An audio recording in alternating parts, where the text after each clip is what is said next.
নমস্কার বন্ধুরা, আমি সঞ্চিতাস এসেন্স রেসিপিস ইউটিউব চ্যানেলে আপনাকে স্বাগত। Mango rasgulla, Jamai Sashti special mango rasgulla, summer special mango rasgulla বা আপনার জন্য স্পেশাল ম্যাঙ্গো রসগোল্লা। দেখুন একবার, আমি আপনাকে কেটে দেখাচ্ছি আর কতটা সফট আর কতটা স্পঞ্জি আর পুরো ম্যাঙ্গো ফ্লেভারে ভরপুর, কিন্তু একদম কোনায় কোনায় ম্যাঙ্গোর ফ্লেভার পৌঁছে গেছে। আর তৈরি করা কিন্তু খুব সহজ, আপনি নিজেই বাড়িতে তৈরি করতে পারবেন এরকম অসাধারণ স্পঞ্জি ম্যাঙ্গো রসগোল্লা। ম্যাঙ্গো থেকে রসগোল্লার জন্য কি করে ছানা তৈরি করতে হবে তা আগের রসগোল্লা, স্পঞ্জ রসগোল্লা, মিনি রসগোল্লার ভিডিওতে আমি শেয়ার করেছি। তো আমরা সেখান থেকে একবার দেখে নিন। আর এই দেখুন, আমি আমের এই দুটো চাকলা পোর্শনকে চামচ দিয়ে স্কুপ করে এটাকে গ্রেট করে নেব। আটিটা গ্রেট করবার দরকার নেই, প্রয়োজন মনে করলে করতেও পারেন, তো ওটা এমনি খেয়ে নেবেন। তো এবার দেখুন, আমরা এখানে ছানাটাকে রেডি করে নিয়েছি, যেন ছানায় এতটুকুনি জল না থাকে, তাই বলে যেন একদম শুকনোও না হয়। ছানাটাকে প্রথমে ভালো করে ডলে ডলে স্ম্যাশ করে নিতে হবে। ছানাটার মধ্যে যে দানা দানা ব্যাপারটা থাকে সেটা স্মুথ হয়ে যাবে, পুরো বাটারি একটা টেক্সচার চলে আসবে। সেই পর্যন্ত আমরা এখানে হাতের তালুর সাহায্যে ছানাটাকে ভালো করে ডলে ডলে একদম স্মুথ তৈরি করে নেব। তো এইভাবে স্মুথ তৈরি করে নেব। আর অন্যদিকে কড়াইটা গরম করতে দিয়ে দিয়েছি 1 কাপ চিনি আর 3 কাপ জল, এই রকম রেশিওতে আমি একটা বাটি করে মেপে এই রকমভাবে রসটা তৈরি করতে দিলাম। একটা বড় ধরনের পাত্র নেবেন। আজকে আমি লোহার কড়াই নিয়েছি। তো লোহার কড়াইতে আপনাকে করে দেখাচ্ছি, কারণ আমরা যে মিষ্টির কারিগরটা কিন্তু এভাবেই করেন। এবারে দেখুন, আমি নিয়েছি ম্যাঙ্গো পাল্প 1 চা চামচ। ওই ম্যাঙ্গো পাল্প থেকে আমি এখানে 1 চা চামচ ম্যাঙ্গো পাল্প নিলাম। 1 চা চামচ দিচ্ছি ময়দা, এখানে ময়দা ব্যবহার করছি। আর দিচ্ছি একদম 1 চিমটি, একদম ঠিক 1 পিঞ্চ একটুখানি আমি হলুদ, যে হলুদ আপনি রান্নায় ব্যবহার করেন সেই হলুদ দিচ্ছি। দিয়ে ভালো করে এই সব কিছুকে মিশিয়ে নেব। আমার মনে হলো আর একটুখানি ম্যাঙ্গো ফ্লেভার দরকার, তাই জন্য আমি আরও 1/2 চামচ ম্যাঙ্গো পাল্প এখানে দিয়ে দিলাম। তো দেখুন, এর কালারটাও কিন্তু ছানাটার খুব সুন্দর এসে গেছে। এবার খুব ভালো করে এটাকে ডলে নিলাম, নিয়ে এবার কয়েকটা পোর্শন করে আমি এখানে ভাগ করে নিচ্ছি।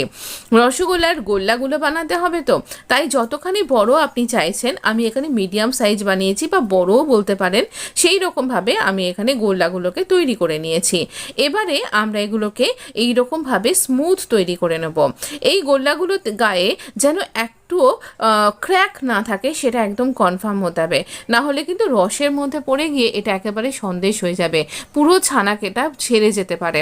তাই খেয়াল রাখবেন যেন এই গোল্লাগুলোর গায়ে একটুও যেন ক্র্যাক না লেগে থাকে, একদম স্মুথ হবে। দেখুন, রসগোল্লার এই রসটা কিন্তু বেশ সুন্দরভাবে সুগার সিরাপটা ফুটতে শুরু করেছে। বাকি যে ম্যাঙ্গো পাল্পটা ছিল সবটাই আমরা এখানে এই সিরাপের মধ্যে দিয়ে দেব।